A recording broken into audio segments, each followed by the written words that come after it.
This episode of Creepy is presented thanks to our patrons.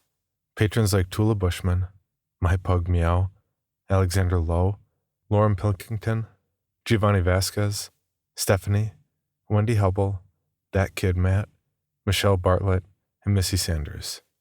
Rewards for this show start out with early commercial-free episodes and shoutouts and go up from there, including a weekly bonus episode at the $3 level and 4 bonus episodes per week at the $5 level. And the rewards keep going up. If you'd like to see how you can support the podcast, please visit the reward tiers at patreon.com/creepypod. You can also check out our new series of shirts, hoodies, coffee mugs, and more with our updated logo at creepypod.com/shop. Okay, October's done. Time to get back to the regular flow again and get some rest. And by rest, I mean I've immediately found something else to preoccupy myself with. You might have seen my post on social media about a horror novel contest I'm currently in. I've submitted my newly written horror novel, The Hate Home, for competition at inkshares.com. I've added a link in the show notes. The gist is that it's a contest around pre-sales of the book. The top 3 novels move on towards the goal of getting professional representation and publication in bookstores nationwide. How can you, the listener, help? Well, pre-sales are $10, and they're at inkshares.com/books/the-hate-home. Again, the link is in the show notes. If I don't move forward to publication, all sales are refunded, so there's no risk to you. Right now I'm sitting in 6th place, but I think we can make this happen. The contest is only open until December 4th with a minimum pre-sale requirement of 250. 750 would guarantee our publication regardless. So there will be a few more weeks of me announcing the contest as we run up. So, what do you, the listeners, get out of it? I think by now you know me well enough to know that I want to give back to the people who support me. If we can get The Hate Home published, I'm going to record something big. For everyone. I mean, think along the lines of the Search and Rescue series, the entire Correspondence series, or Super Nintendo Godzilla. The sky's the limit. No one supports this show without getting something in return. So please check out the horror contest at inkshares.com or the link in the show notes. Thanks so much for your support. Now,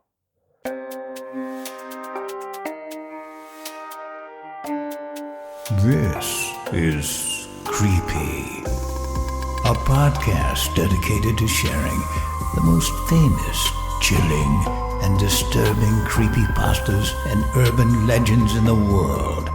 Whether these stories truly happened or are simply fabrications is for you to decide.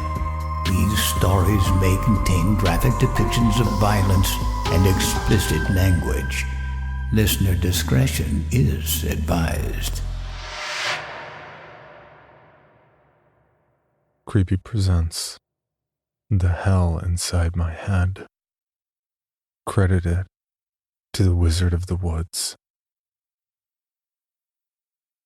Before I start in with what happened, I just want to warn you about a few things.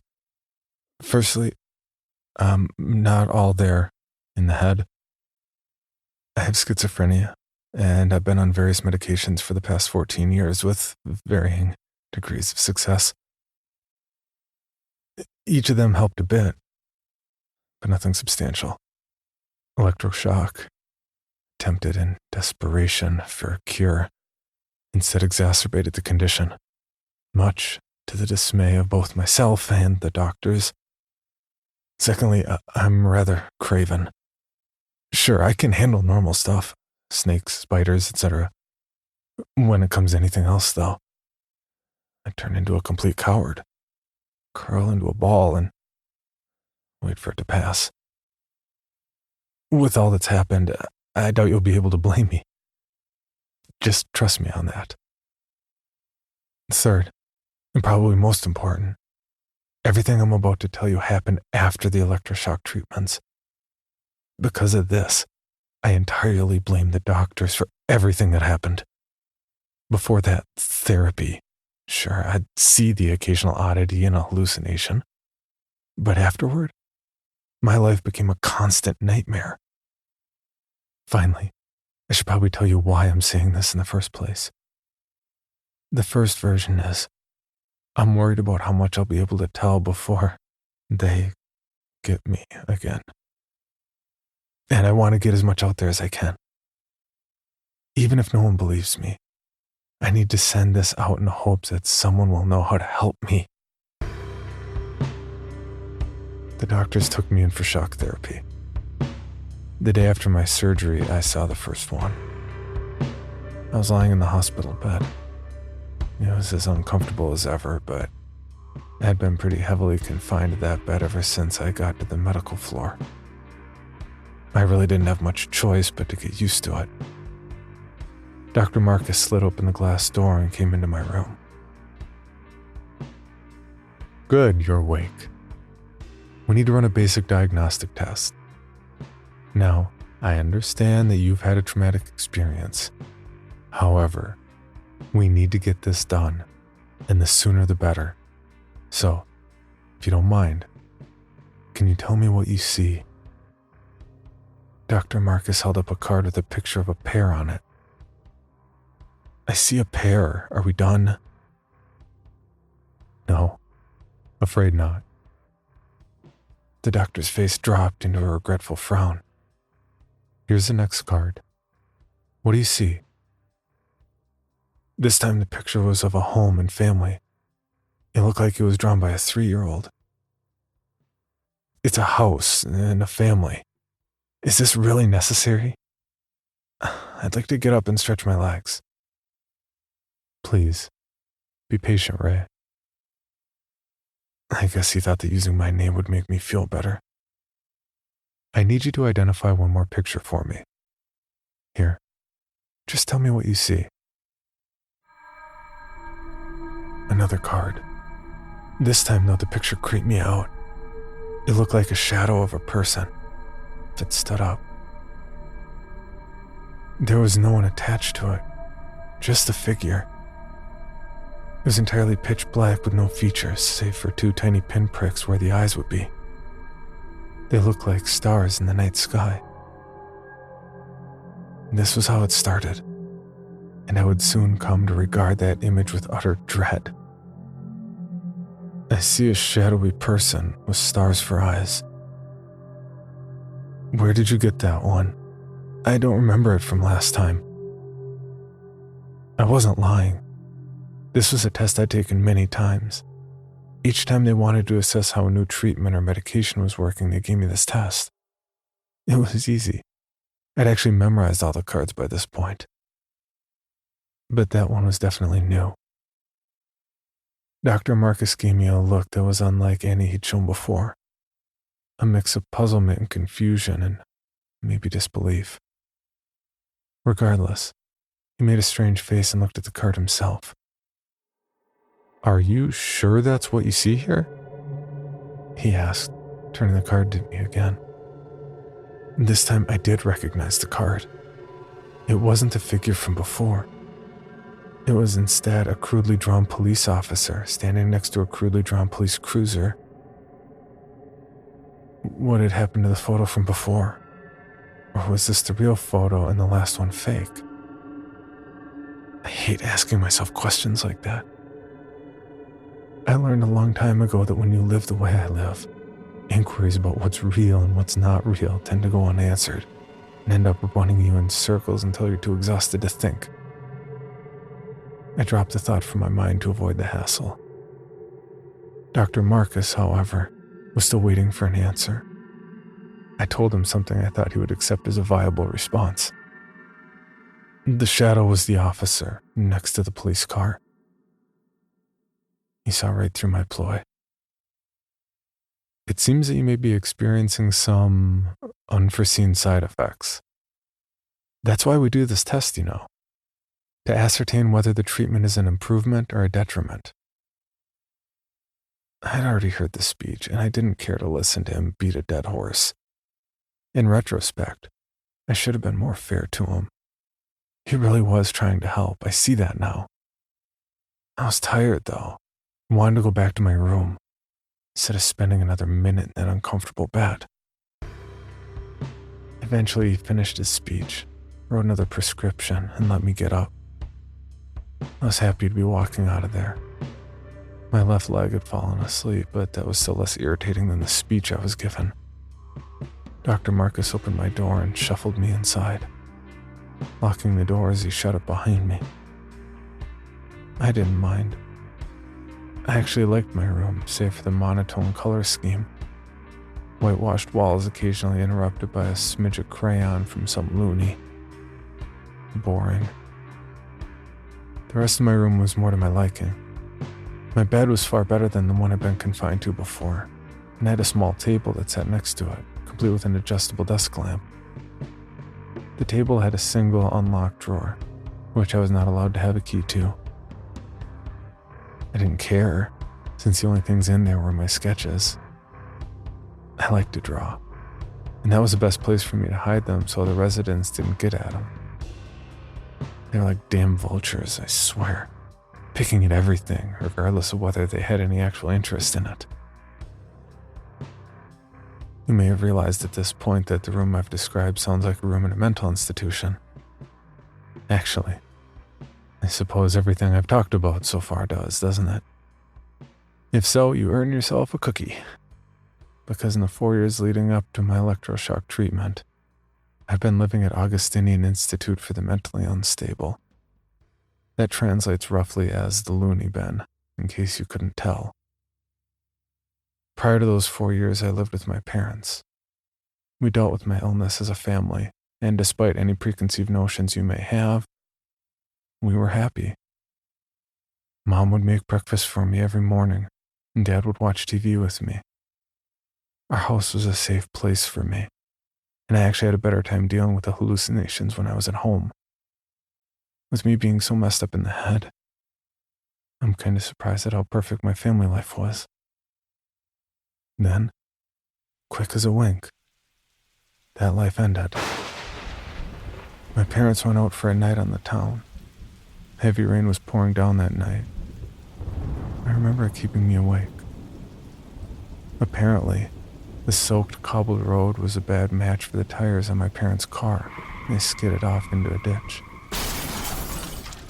Neither one made it out, and that's all I'm going to say about it.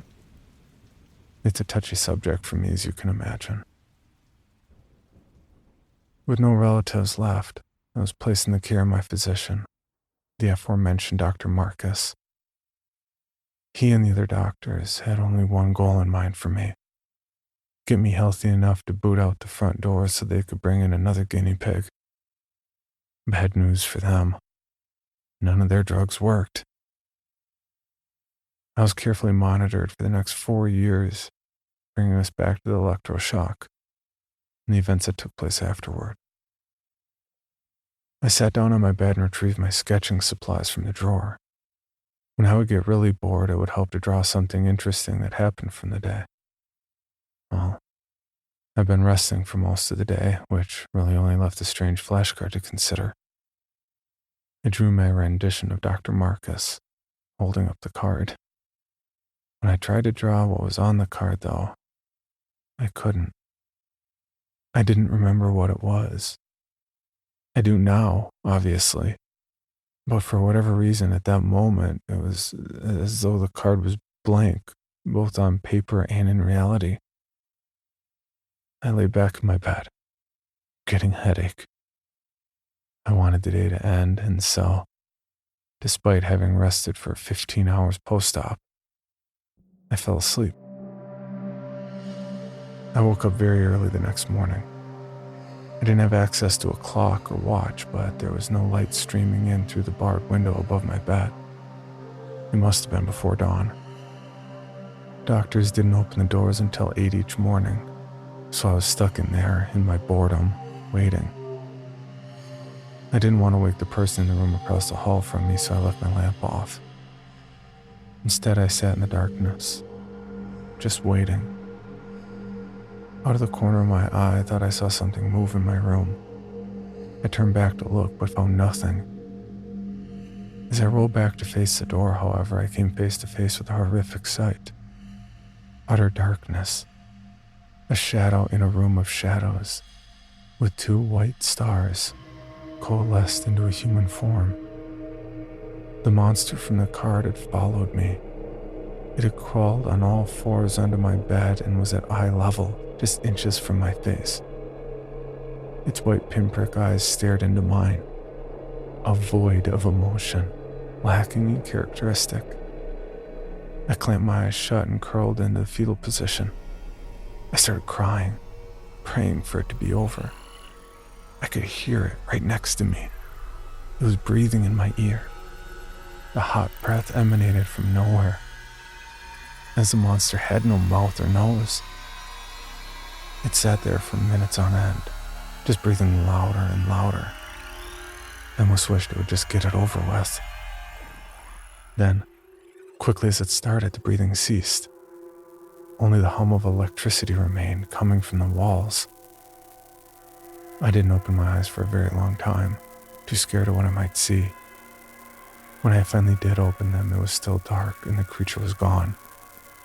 I quickly flipped on the lamp to make sure I wasn't hiding in the shadows. My room was devoid of inhabitants, save for me. I started to calm down and quickly became embarrassed. I didn't envy the nurse that would have to take my pants to be washed. Across the hall, I could hear something stirring. I figured it was a patient, but I didn't want to be left in the dark again. I angled the light away from the door as best I could and tried to go back to sleep, to no avail. Eventually, the sun rose and the doors were unlocked. The nurses gave me a change of clothes, clearly annoyed and a little disgusted. I told Dr. Marcus about what happened to me, for no other reason than to let him document it. He was obviously concerned for me, decided to give me some meds to help with hallucinations. I took them gladly. Now why did I want to see that again? The drugs had side effects, but they sure as hell worked. I didn't see anything out of the ordinary for months. I was so relieved after the first week that I actually thanked Dr. Marcus for all he'd done for me. The look on his face was priceless. But I really meant it, and he could tell. I think he lightened up on me after that. He actually started taking an interest in my issues and in helping deal with the side effects of my meds. For 3 months, my life at the Institute was the best it had ever been. Then, in a moment of stupidity, I slipped up. One of the nurses forgot to prepare my psych meds, and I forgot to remind them. I didn't even realize that the mistake had occurred because even off the pills, everything was fine. I still slept soundly that night and the night after, and saw nothing strange either day. The third day off my meds, however, would prove to be a moment of clarity for me. I woke up to the sound of my door being unlocked. I flipped on my lamp sleepily before opening my eyes. There wasn't the doctor standing there to greet me this time, just the open door. I got out of bed and stepped out into the hall. I turned and closed the door behind me, locking it back up. I looked down the hallway and froze solid at what I saw. I wasn't in the asylum anymore. I was in... I don't know.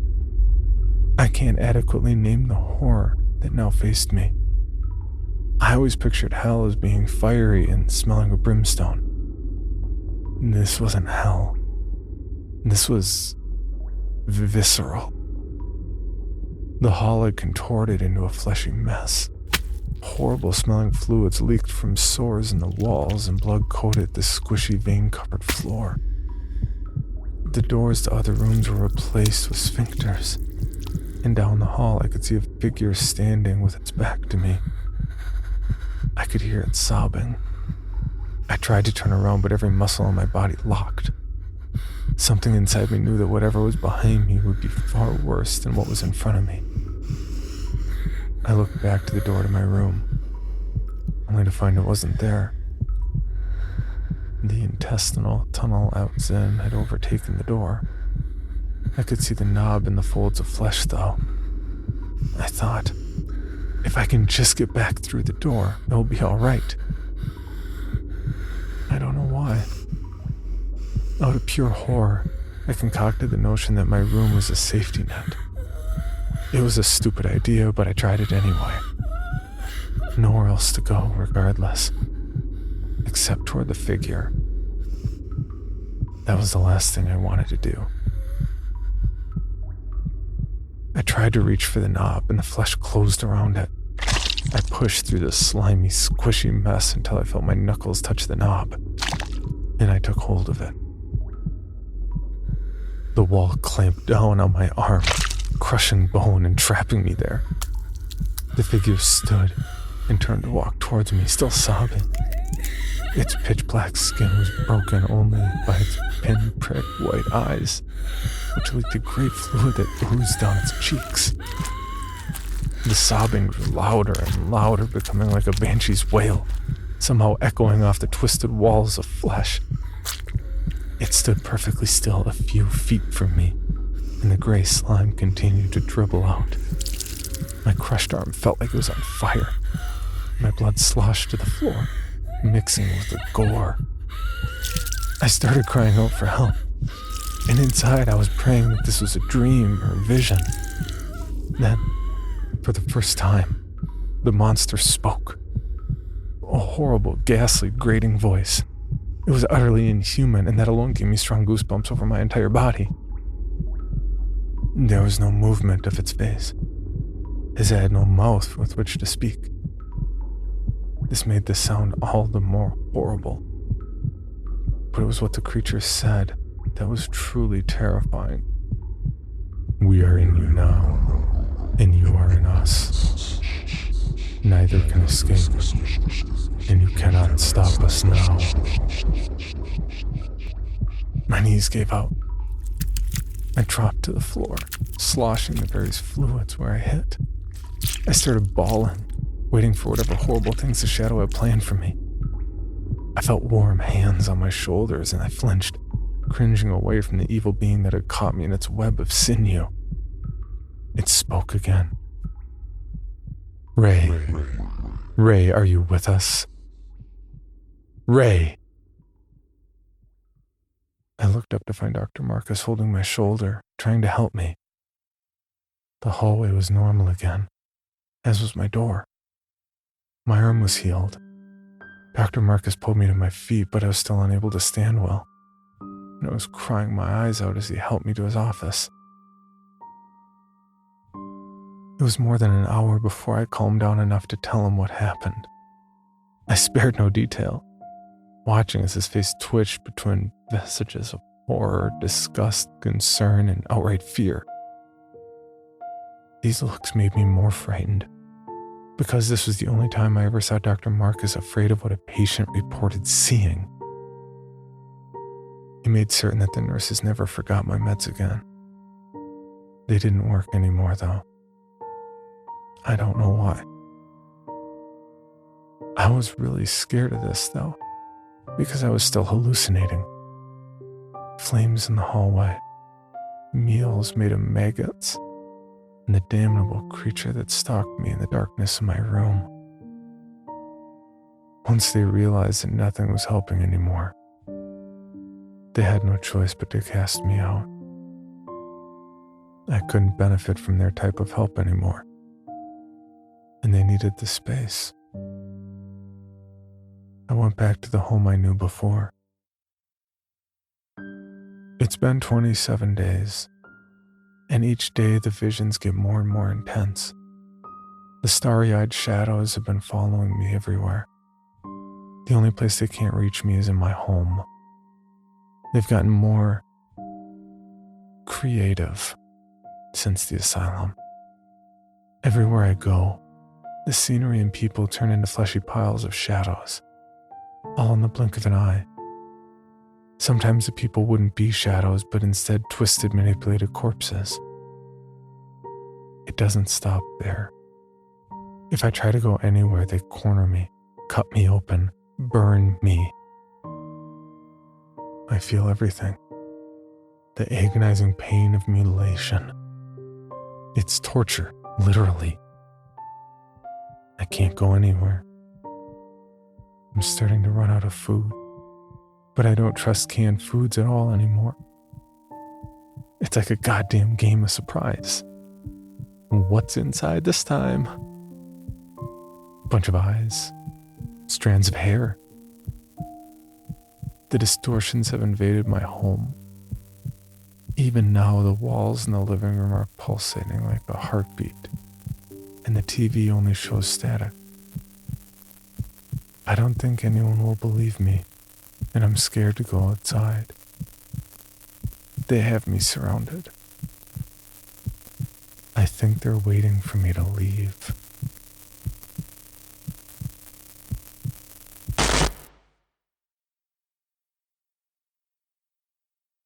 For more information, including pictures and videos of the stories told on this podcast, or to suggest stories for future episodes, please visit us at CreepyPod on Twitter, Instagram, and Facebook, or email us at creepypod@gmail.com.